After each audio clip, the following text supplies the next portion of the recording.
What it do, y'all? It's your brother man from the motherland coming to you guys live and direct, better than any other can. You know, before I start, give all praise and glory to the Most High, highest higher only name given to the children of Israel. I want to talk about something that a discussion that I had with my daughter. I thought I should share with you guys.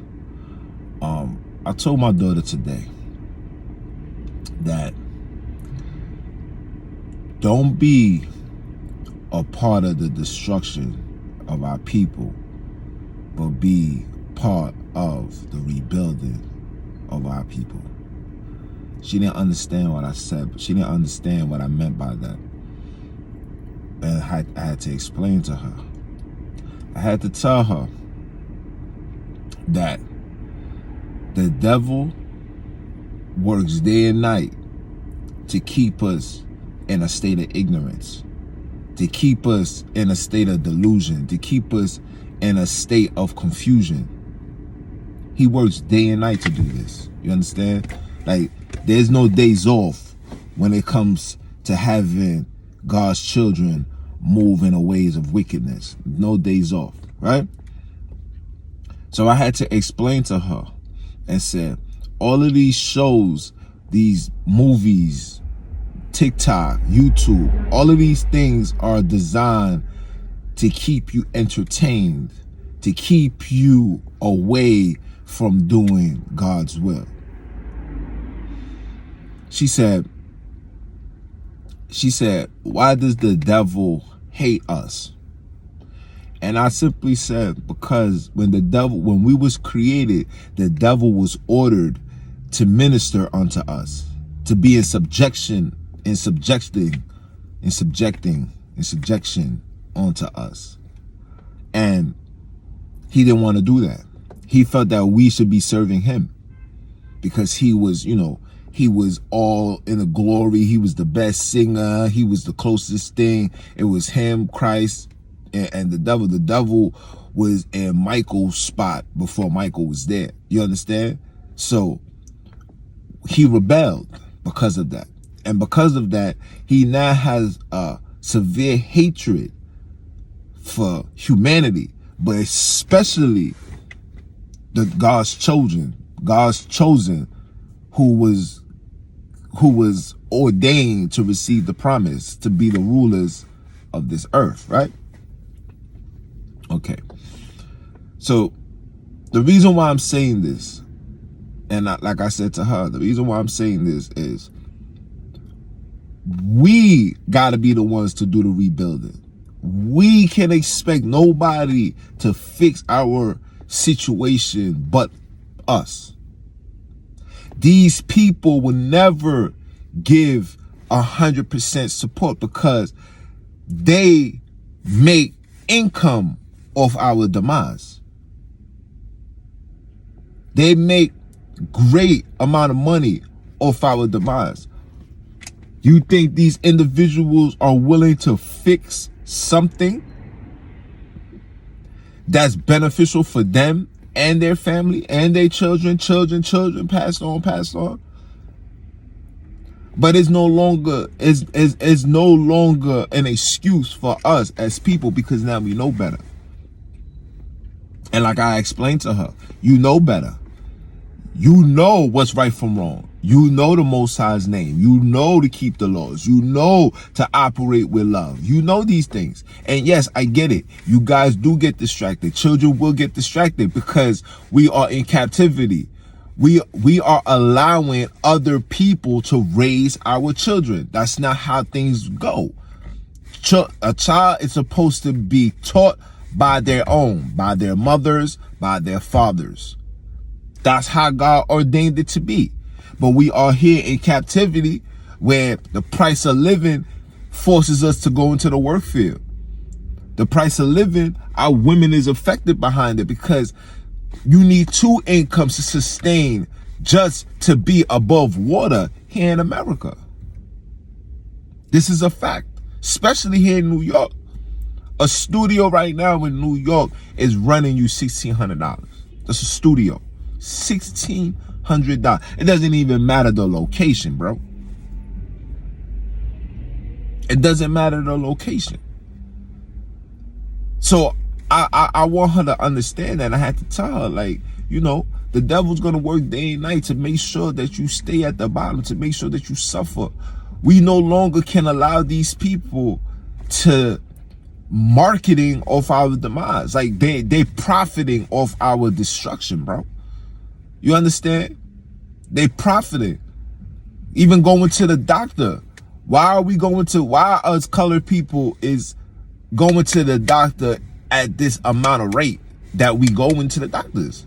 Like, we go to the doctors at a high rate more than anybody else, bro.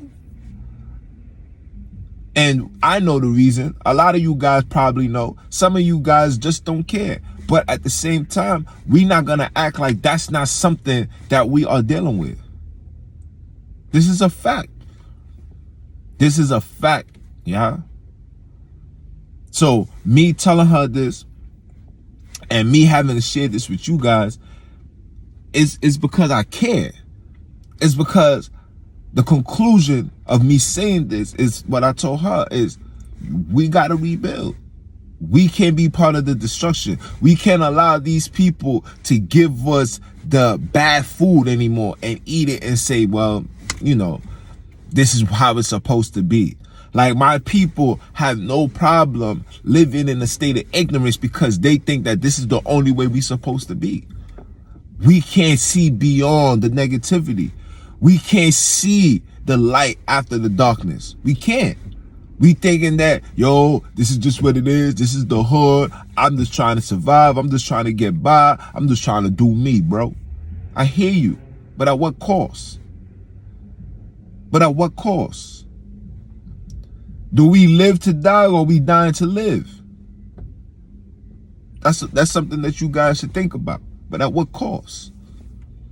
At what cost do we allow? At what cost do we allow these people to destroy us intentionally and, you know, intentional and unintentional? At what cost? How much funerals must we go to? How much jail visits must we attend? How much? How much do we say this is enough? How much? How much funerals must we attend? Look parents in their eyes knowing that a parent is now burying their child. A parent is burying their child. A parent is burying their child. You got to let that sink in.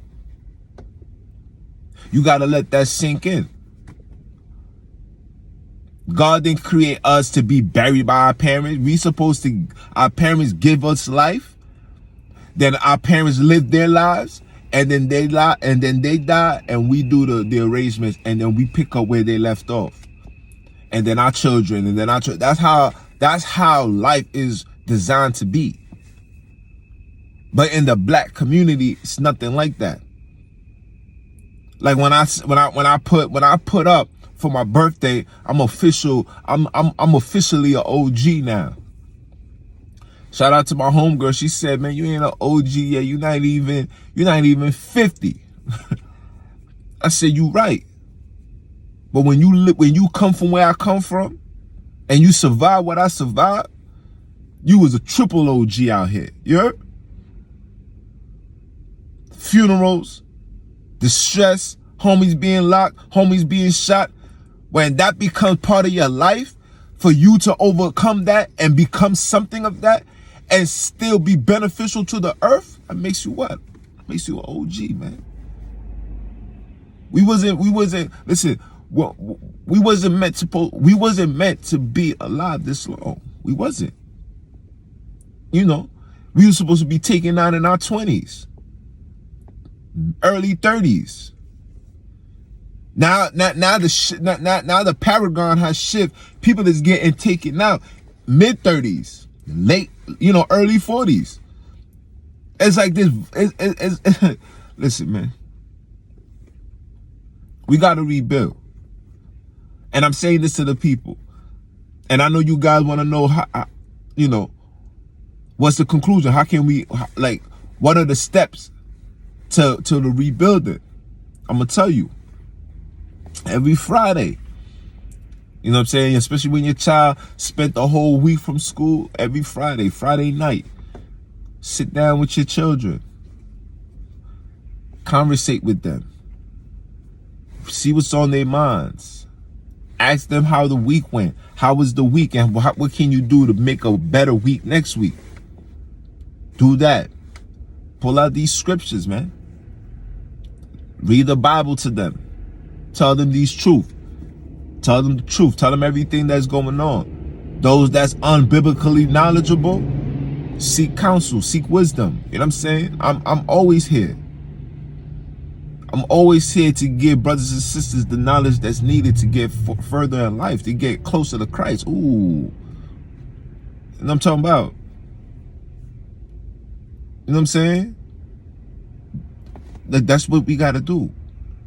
We gotta be hands-on. You gotta be the sponge to gain everything that they absorb and wash it off. You know what I'm saying? Oh yeah, you keep that. You dismiss that. You keep that. You dismiss that. You gotta do that. Because if you don't, your child is subject to repeat the same cycle that's been destroying us for the last 400 years. It's your brother, man. I love you guys, and you know, like I said, you got to destroy to rebuild. Don't be a part of the destruction. Be a part of the rebuilding. Like the scripture says, the kingdom is within us. That kingdom is within you, fam. These people can't do nothing unless you allow them to. So take heed to what I'm saying, man. I love you guys. Stay strong. Stay blessed.